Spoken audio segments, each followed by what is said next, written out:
Boa tarde, terceiro ano. Vamos agora para a nossa aulinha de história para concluir a apostila. Leio a fábula com a tia Paula.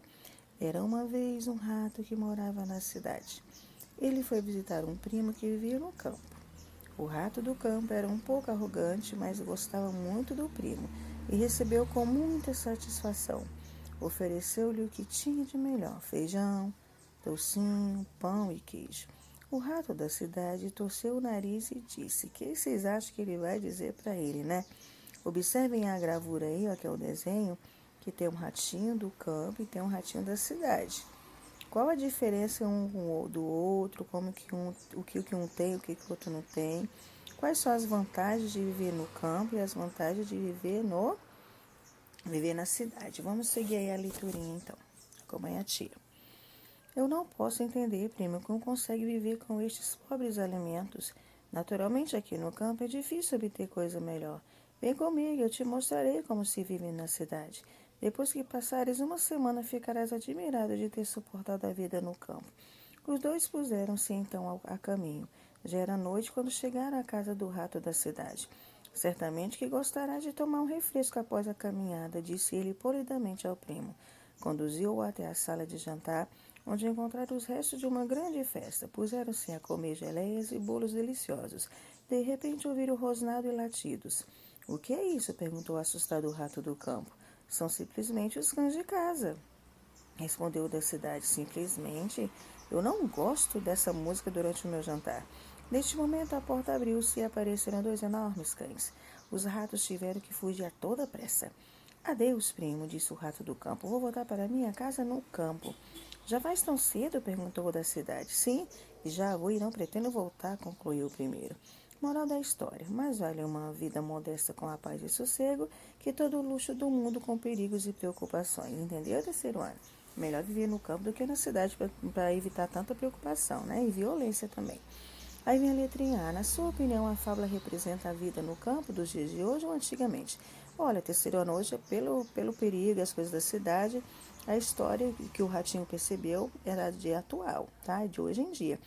Porque as pessoas que vivem no campo, né, têm acesso hoje em dia à tecnologia, à internet, o transporte e à alimentação, sabia? Pois aí, tem alimentação variadas. Pode responder do jeitinho de vocês, mas para mim é atualmente. Porque hoje no campo tem muitas condições, não há necessidade de vir para a cidade. A letra B, você se identifica com o rato do campo ou com o rato da cidade, hein? É uma resposta pessoal de vocês, tá bom, meus amores? Vamos para a próxima. Vocês irão agora para a letrinha C, né? De quais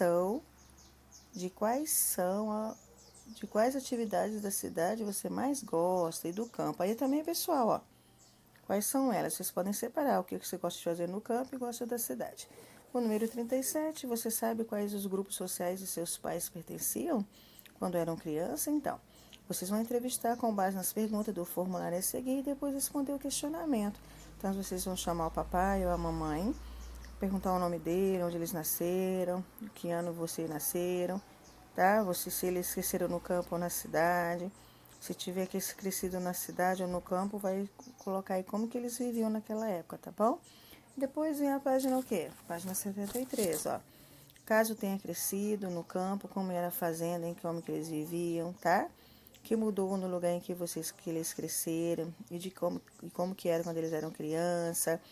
Quais são as diferenças de antigamente até os dias de hoje? O que eles mais gostavam de fazer? Quais os grupos de lazer eles pertenciam?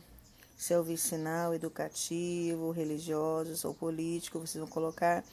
Depois, se eles pertenciam a algum grupo religioso, aí pergunta qual e quais eram as regras que eles tinham que seguir naquela época, tá? Então, façam a entrevista com o pai de vocês ou com a mãe de vocês, para poder responder todas as questões aí de história e a gente vai concluir a apostila. Leiam devagar e façam uma letra bem bonita, para até o papai e a mamãe entender a pergunta, por isso tem que ler com calma. Depois ele pergunta assim, qual que é o nome da cidade ainda, continua, né, do bairro, da rua em que eles viviam, tá? E se mudou alguma coisa, tá bom? Agora vocês vão ter que escrever um pequeno texto comparando a forma como seus pais viviam antigamente com os dias de hoje. Vai ter que pensar alguns aspectos históricos, como no lugar, o nome de alguns lugares e onde eles nasceram. e qual a alteridade, que é a diferença, se tem diferenças, né, de hoje em dia, o permanece, o que permaneceu, e a forma como viviam e que vivem as pessoas. E os grupos sociais e as comunidades tradicionais que existiam ou ainda existem, as ruas e os bairros, tá? Vão escrever tudo que o papai e a mamãe falar e vai escrever aí, nessas linhas abaixo, as mudanças, como que era antigamente, onde eles viviam, tá? Para ver as diferenças, o que permanecem até hoje. Depois, na página seguinte lá, na página 75, vocês vão desenhar esse desenho aí, tudo que a mamãe e o papai contou para vocês, tá bom? Beijinhos e até mais.